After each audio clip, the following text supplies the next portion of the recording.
La vecina le ha puesto contraseña a su router. Ah, ya está. Bendito sea San Wifi. ¿Sabes? He visto a tus padres muchísimo mejor de lo que me esperaba. Si tuvieran trabajo, Mira, vas a darle clases particulares de inglés a esta chica. no tengo el título. ¿Por qué no te aceptaron en la escuela de arte? ¿Quieres callarte? Si hubiera una carrera de falsificación de documentos en Oxford, tu hermana sería sin duda la mejor de la clase. A mí esto no me parece un delito, papá. Esta es nuestra oportunidad.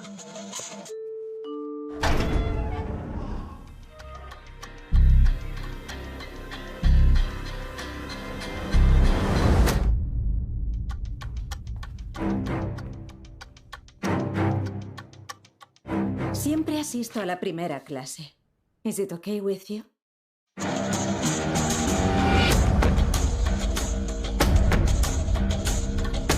Nuestro hijo es artista por naturaleza. Ningún profesor de dibujo le ha seguido el ritmo más de un mes. Conozco a alguien que sí lo hará.